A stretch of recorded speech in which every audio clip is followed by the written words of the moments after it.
Salut. Bonjour. Chers téléspectateurs de Bakolo State, partout dans le monde où vous nous suivez, nous sommes ici à New York City, ville lumière, à Times Square, de toujours Awa, sur la télévision, Oya Awa, au Tali na télévision fêlée, donc avantage américain ça là, après ça, ils ont possibilité, on a Awa na Times Square. Alors, salut à tout le monde qui nous suit de partout. Gary Welejia, toujours depuis Washington DC, la capitale du monde. Mais Lelo, nous allons Awa, nous sommes ici à New York City. Actualité est allée marquée ici aux États-Unis par la présence de Fally Ipupa qui a fait une très longue tournée ici aux États-Unis et aussi au Canada. Il a livré beaucoup de concerts dans toutes les grandes villes ici aux États-Unis.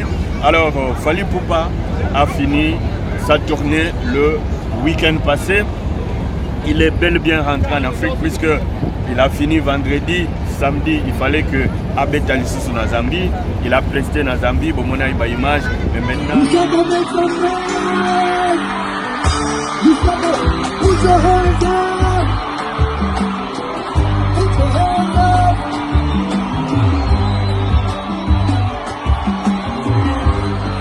Maintenant, avec l'équipe Naye, Moussousou Oyo et Tigalaki Nagishas. Alors, l'actualité, c'est aussi, musiciens, il y a eu trop de bruit autour. Bakimi, Bakangi Bango, Basali Boye, mais la réalité est que tous les musiciens de Fally Ipupa sont au grand complet. Le groupe est toujours au grand complet.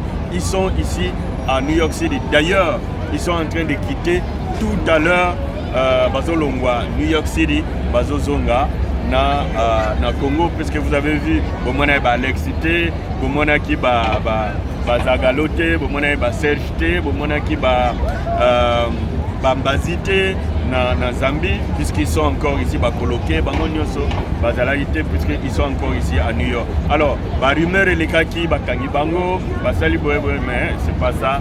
La réalité, c'est que ils n'ont pas pu pour vol na bango puisque là qui prévu Basilisi dernier concert Basilisa qui na Minnesota, il fallait bazwa avion et même bango na JFK na New York pour que bazwa Ethiopian na samedi à 22h. Mais il s'est fait que herba komi bazu correspondance, il fallait que nena nous pas Boston et puis les Zongi et même bango na New York. Les temps ils sont arrivés à 22h pendant que Ethiopian quittait déjà New York City. Donc les 20 personnes sont restées ici aux États-Unis, mais comme vous savez, ils n'ont pas pu trouver de place pour 20 personnes puisqu'ils allaient high season, ils allaient haute saison, ils allaient été, tout le monde voyage. Les États-Unis sont le pays le plus visité au monde. Donc Ethiopian et Yaga full et puis ils ont toujours full. Alors les 20 personnes n'ont pas pu trouver de la place dans l'avion depuis ce dimanche, samedi au Barata qui batak dimanche on a 10 samedi il y a Lelo. Alors donc Lelo quand on a basu place mais basu place pour na batunion sauter basu place pour 10 personnes. Ce sont les 10 personnes qui sont en train de quitter tout à l'heure. Donc derrière aussi ça awa donc malama on est là on a okutana bango juste pour faire ça bango moi au revoir et puis bon s'ils ont un petit truc à dire bah oui Sabino et puis les autres groupes on a musu c'est à 10 ils ont prévu que bah tu as Sima derrière benga bango bah musicien bah zonga nano et puis bah chanteur na bah tolikoso bah zonga siko on a volé il y a lundi. Donc voilà, c'était juste pour vous dire que groupe wana bazali nano awa bazozonga lelo il y a eu problème il y a kokoma na bango retard na aéroport et puis bon ils ont dû payer ma pénalité. Il y a eu l'homo ya okangeza la quitté ba billet ce qui a non c'est pas ça. La réalité c'est que sérieusement ils n'ont pas pu avoir de la place dans l'avion na bango puisque ils sont arrivés na JFK pendant que Ethiopian et Bandaki déjà Colombo. Alors donc voilà, sans plus tarder, je pense qu'eux-mêmes sont habilités de vous donner ces informations. Ils sont qui maintenant moi en bas vite fait, être comme nous à l'aéroport de JFK, comme on a Bango. chef de délégation Chinolia qui le grand Bouza Nagatia, États-Unis d'Amérique, a expliqué qu'est-ce qui se passe. Ici, on a aussi la chance de si on a encore du temps, on a Okutana, mais ce qui mène en bas, donc il y a un aéroport, donc il y a un et qui dit où ils ont voyagé. À suivre, c'est Gary Well depuis New York City, Big Apple. Ville Lumière, TV dans le mot fait. Ok.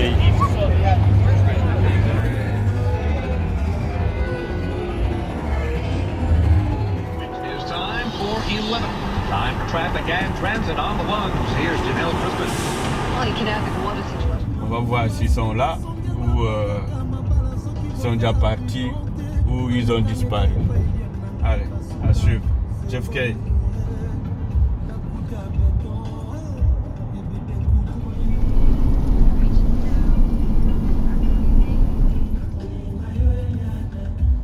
Welcome to JFK, New York City. You've arrived. Okay, now we're going to Terminal 8. Ethiopian, on va voir si ils sont encore là. Departure, where's the parking? Parking left, okay? Stay to the left. Then stay to the right. This is where we go.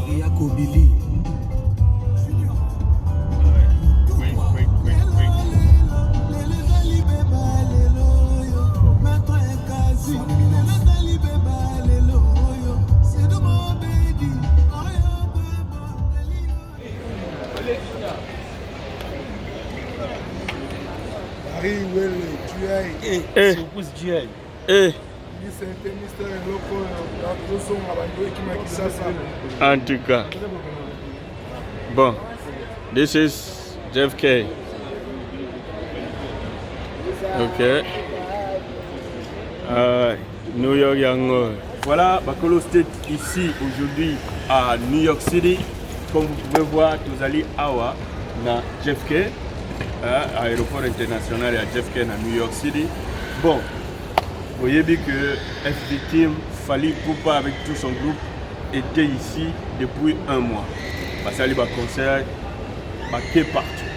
Alors, les lots, et comme ils jouent dans Bango à Bozonga, vous allez à na je sais pas vous allez à les grands Bouza, na bande Nyonso, il y a FD parti au jour de on a évité partie background. Donc partie background, donc à l'occurrence peut-être Nani Willy Akikalina, Alex avec les chanteurs et les animateurs, donc les membres ensemble sur l'ennemi. Ok, donc ça veut dire que le groupe Nyonso est allé entier, ok. Donc, binonde siko bozane de éclairer c'est tout le monde il fallait Ipupa avec un autre groupe Babeta qui déjà alors bon je vais rappeler que le dernier concert ils sont à Bino de Kabana à Chicago Bino Boké à Minnesota alors après Minnesota fallait na moi groupe technique Bateyi Malamonko na Chicago Zambie. Alors, Bino, kuna ake origine de l'équipe Moussousou, on va bétailler na Zambie. Puisque bon, Makelele Oyo s'est fini na internet des alagi puisqu'on vous a pas vu. Bino boza ba tête d'affiche, Bino ba bosala amaso, ba moni Bino na Zambie. Pourquoi ba moni Bino na Zambie? Ouais, bah, en fait, Gary, pour être bref, c'est pas la première fois aujourd'hui que le groupe est victime soit scellé un peu partout. Je me rappelle, c'était les années où Tobeta qui n'a Zénith. Donc, il y a quelques têtes ici, Zalaki Awa, et c'est là, ils coupent en deux, Moussouba Kenao est en Cameroun. Arnaud Zalaka, Vivi Zalaka.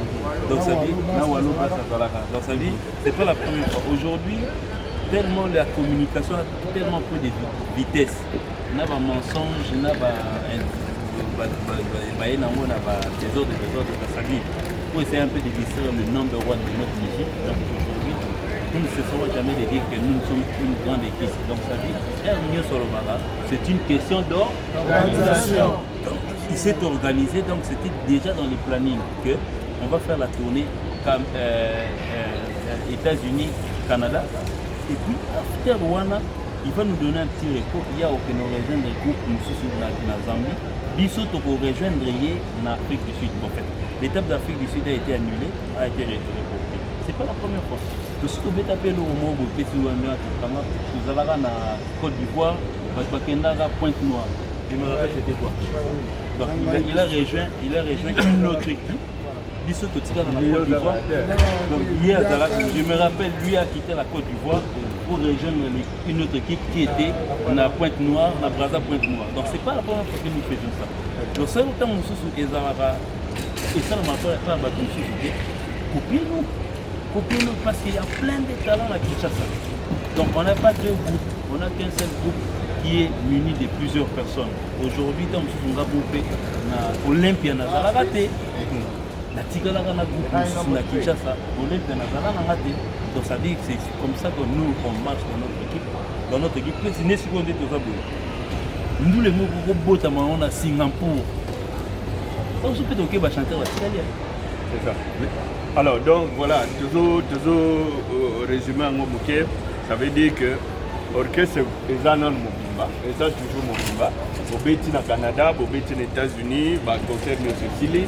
Alors maintenant, Bobomi na Nigeria. Ok, alors qu'est-ce qui fait que Bino va concert de Sicile samedi passé? Les autres amis, samedi Moussousou. En fait, ici là qui est vendredi, samedi il fallait boyer à New York. Mais qu'est-ce qui fait que les lots de Botissousou, une semaine du colo, parce que les gens parlent de ça. En fait, pour être bref aussi dans cette histoire, nous sommes une équipe internationale qui voyage chaque fois. Il peut y avoir des erreurs aussi parce que nous sommes sincères dans nos dires. Qu'est-ce qui s'est passé? Nous avons pris l'avion de Minnesota,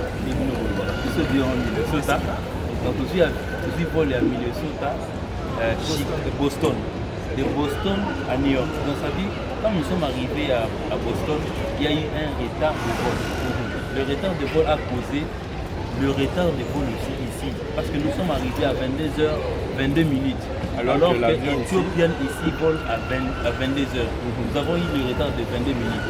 Dans les aéroports en agilité, donc ça dit, il y a plusieurs gates, il y a plusieurs terminal. Donc ça veut dire que terminal 3, pour nous rendre au terminal 8, il faut prendre les trains ainsi de suite. Nous sommes arrivés ici, nous avons trouvé les gates fermés. Nous ne savions pas que nous avons raté le vol, parce que normalement on était enregistré dans le vol.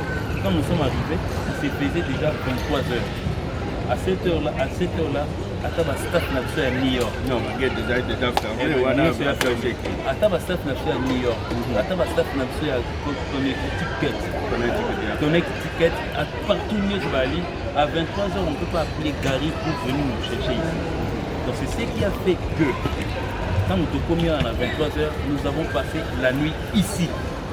Donc ça veut dire tout ce que vous êtes en train de dire, parce que si vous mettez dans un aéroport en Djili, c'est la Kala.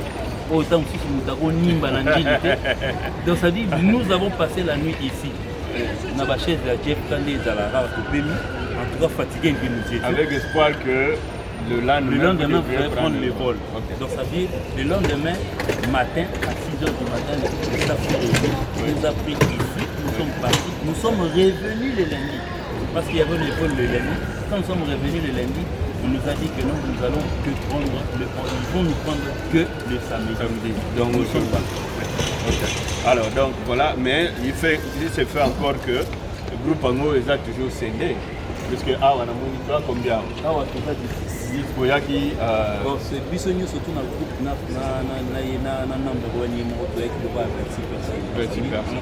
en lui-même, il avait 5 personnes venues de Paris. Et puis il y avait Edi Badiata, y compris dans Edi Badiata à la région. Que nous saluons d'ailleurs, des Zambie, donc ça fait 20 personnes. Donc 10, beaucoup qui quand même besoin moins de place dans l'avion à l'élo. Oui, les 10 nous sommes là. Et puis les 10 autres vont suivre lundi. Ouais, c'est ok, nous sommes samedi, lundi, les 10 autres vont suivre. Donc voilà. On n'a qu'un chanteur parmi ceux du background qui est là. Abazi Bourgeois, premier voyage aux États-Unis, les idées. Ouais, super. Donc, c'est bien qu'il y a été, dans ces émissions à l'étape. Donc, on a fait au moins beaucoup de concerts, 3 concerts par semaine, 4, même 5 même. Il y a qui back to back, donc Et c'était pour la première fois à ça, 34 heures de route. 42 heures même. 42 heures, voilà. Donc on a fait 42 heures. Et puis quand on était très vite, on a fait la partie du Razalé, tu as l'équipe à Moni Rambo. Sauf quand tu veux le Moni Jackie.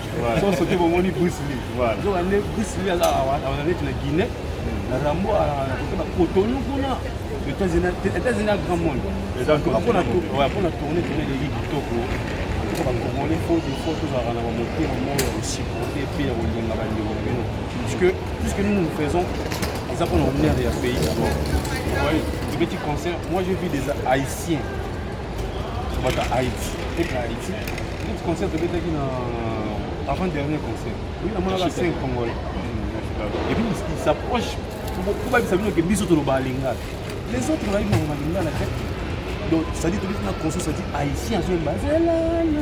Non, ça dit Bissot. Il faut beaucoup à un niveau, il y a beaucoup de Bissot amour, au Bissot plutôt. Ça va fort aussi au sein de ça, là, on a un peu plus loin. Et le haut, c'est que on a fait le travail de Ozon qui est la meilleure d'année. On a seulement fait en partie de la délégation. Il y a Batabac Grand, parce que moi je suis malade. Donc on a un peu convalescent. Quand on a vu qu'on a basé le coup. Donc sinon, ils sont chanter. On a dit 5 qui sont il fallait Bolanda. Donc là, santé, moi, oui. Mais à part on a, nous avons un habitué. Donc il a quand même fait plusieurs fois les États-Unis. Félix Tyson dit d'accord, mais il est même d'abord expliqué, est-ce que Babon là dans l'aéroport ou pas? Il le fait à la net. De ma forme. Voilà.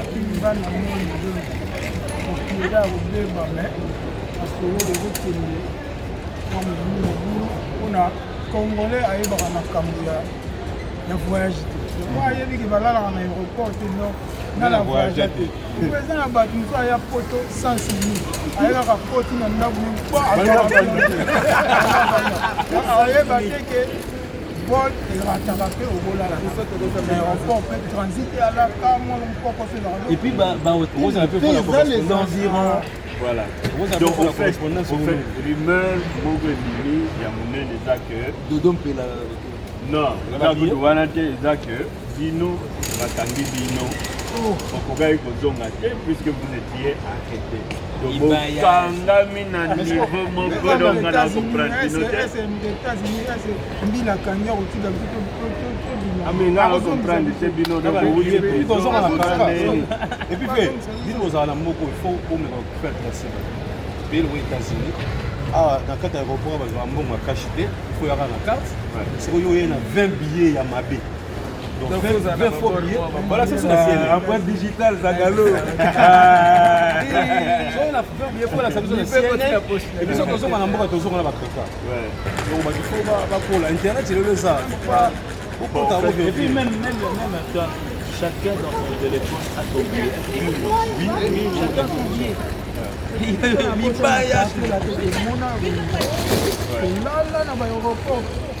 C'est en 2019, comme ils sont. Non, bon, en fait, il faut comprendre que vous avez un groupe qui a fait de 20 personnes. Et puis, la high season de donc saison haute. Et puis, pardon, la question est que là, pour nous, nous sommes l'équipe de la forme. On est pour cela, on a l'année à reprendre la New York. Ah! Et puis, la l'année il y a Batumlis. Et puis, Chemin na Mbonda. Na CV tona ba passeport 50 elombe ndeni yo bena on le baraté donc mabobe comme nango donc roboga ya ba faire travail sur la canal ouais la rachine de parité yo la chose et oui on makamwa na siku kina aka parvenir donc asa kama la parvenir bazaki asa pas tout beta musique vol isa vol donc on voyage à que vol isa ba réalité na aussi si concert samedi, aussi si concert vendredi. Non, samedi déjà parce qu'il y a pas de 16 cannes à Boston. Ils sont qui n'a guère comme ça, tu rappelles, il faut faire des affaires pour la Schumann faut que à Boston sont tous ces cas qui accompagnent Nani. Les bisous na moko bien na nasima. Ti bisous na bisous ta mona. Ah ba ki maate. Yo mo tanga ba ni ni c'est anglais donc ba si bio. Ah ba ki maate, ah ba ki maate. Ah ba ki Et puis si tu es en train de dire, ah, tu es en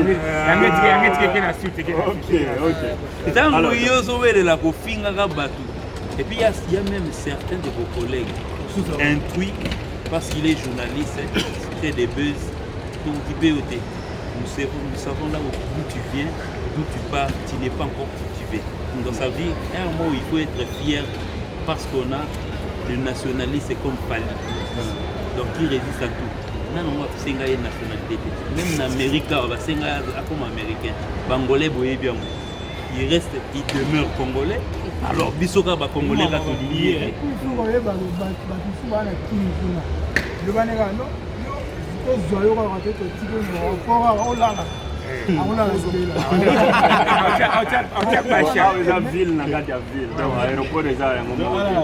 En tout cas, on ne va pas prendre de temps. Il est déjà 8h, donc ça veut dire 20h ici à New York City. Avion Nabino à 8h PM.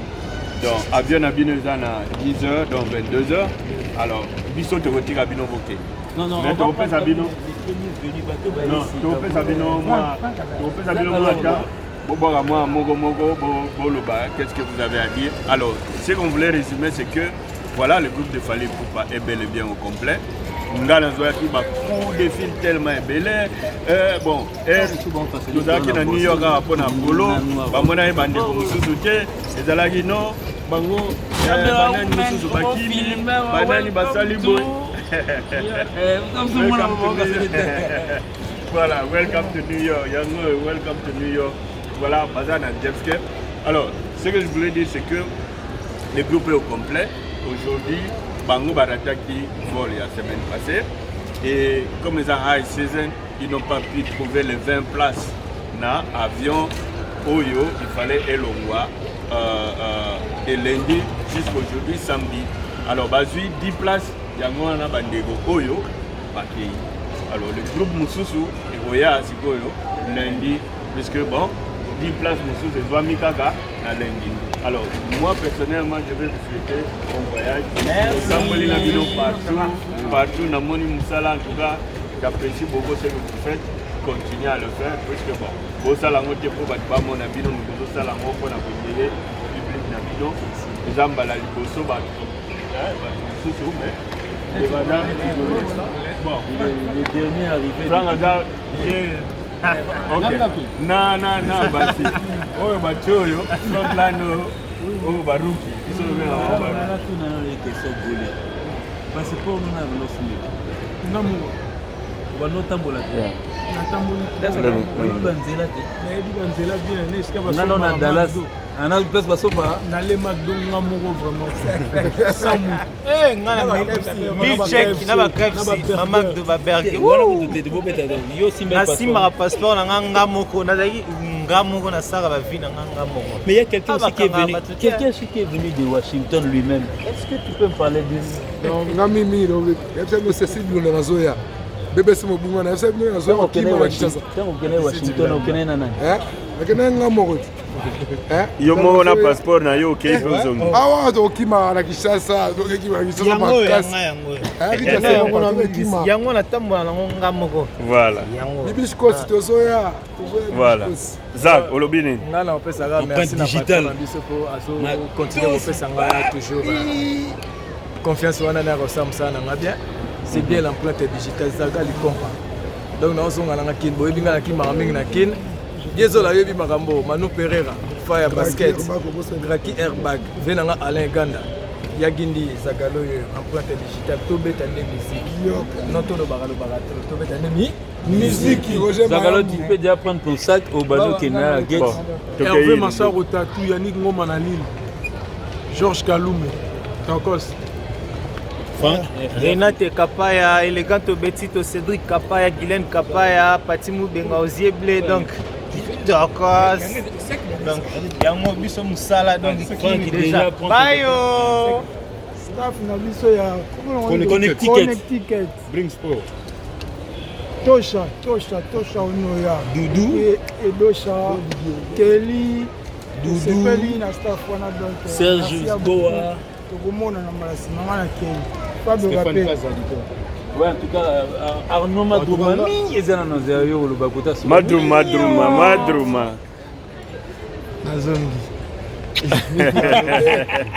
nazongi mboka donc mais Arnaud yo yaka na yo donc voilà quoi ngeza na bitidi nga déjà bon tout bayebi dake na yaka na mesana ozonga mboka ezaka ke bato bakomprendre nde makambo te yango mona moi te tona système à babouche voilà moni nena bo ya champion police ya champion de fois de tona système à babouche donc moi ndaki na kitiki ni bia di papa moi mutu muso ko mona ngapi na kitiki di papa bo abitala et ya te mais to kutana ouais na bossa na te staff na so connecté que mutu na ngai moko Glody et pena ya parler quoi donc sans oublier do mutu na ngapi su ya kati bela mobunga.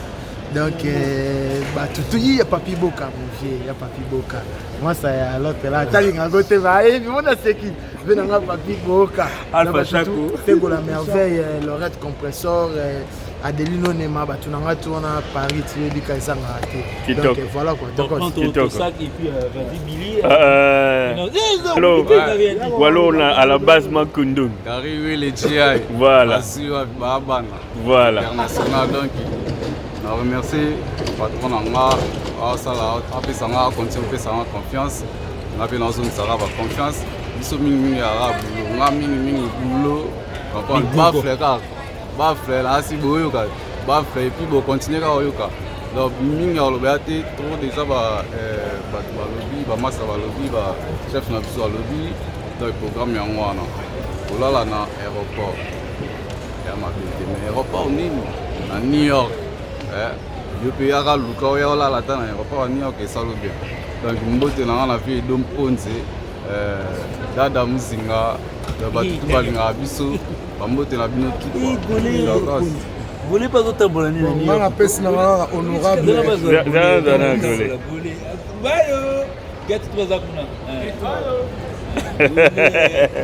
Welcome to New York, yango. This is where. Welcome to New York, so. Bon. Yo yebi kaka. Yo yebi.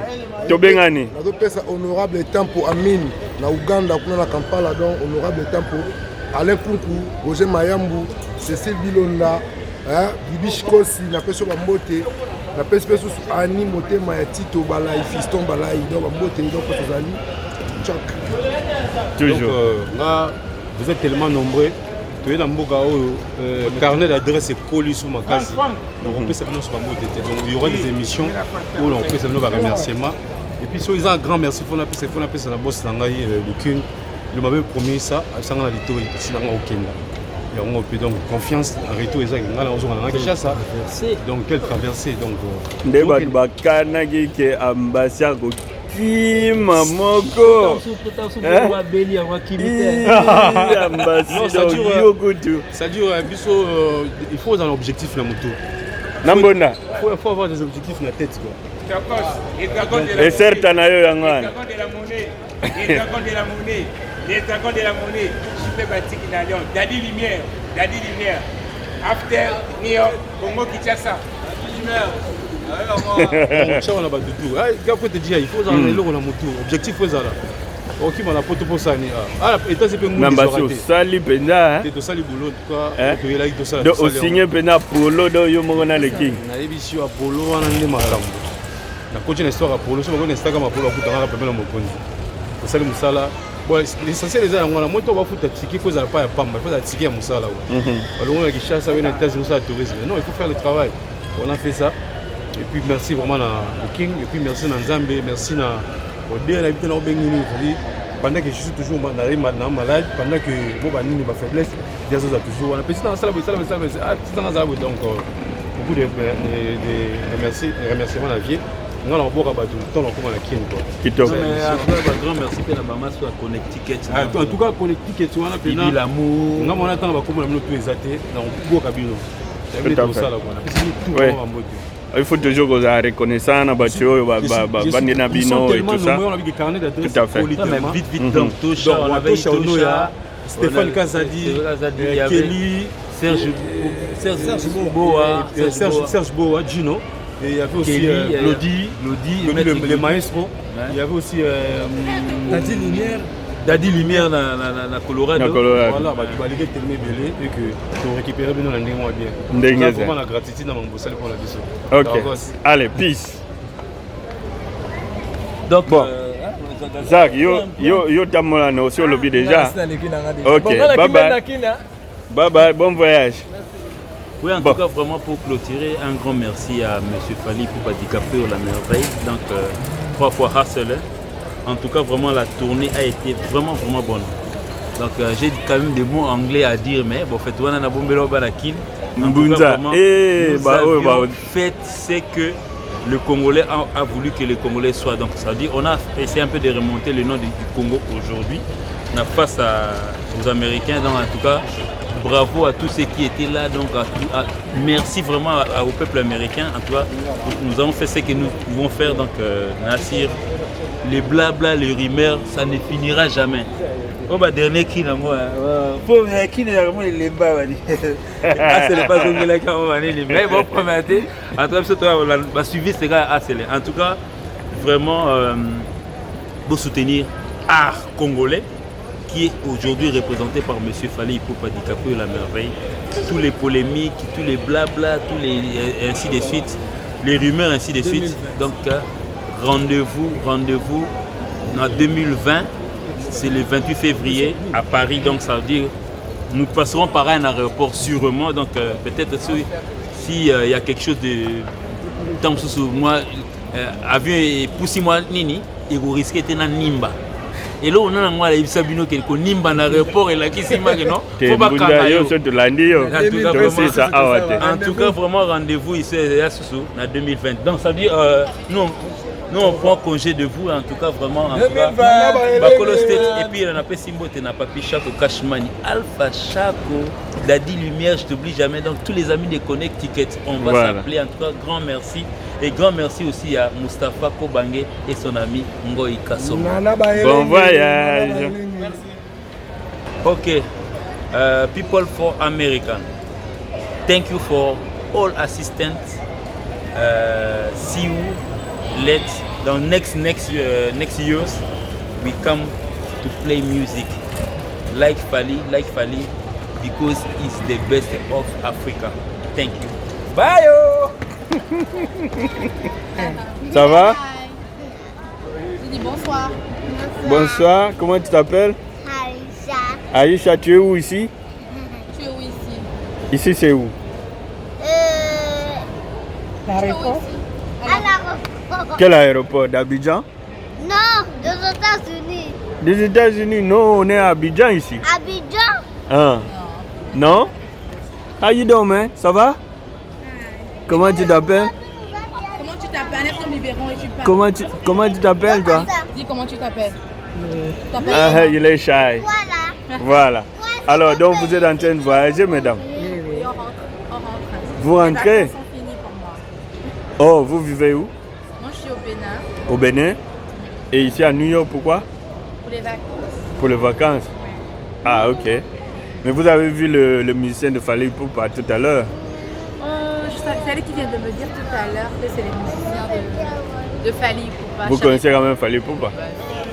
Hein? Si, c'est normal. Ah, j'adore, c'est l'un de mes chanteurs préférés. Tu as quelle chanson préférée de Fally?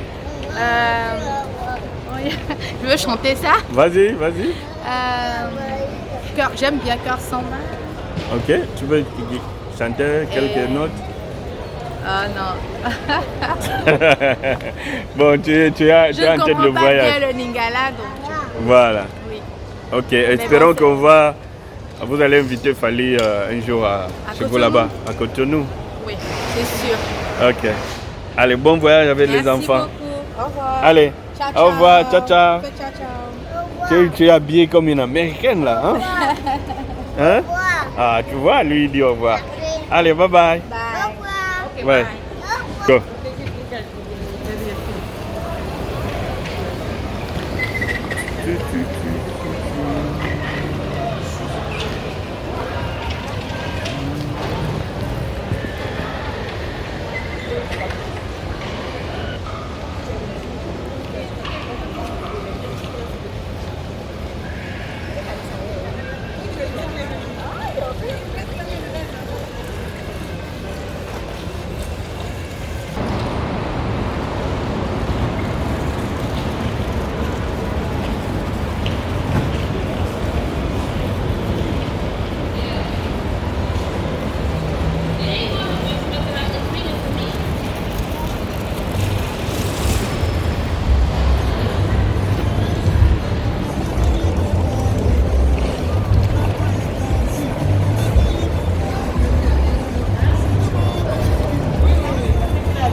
bongo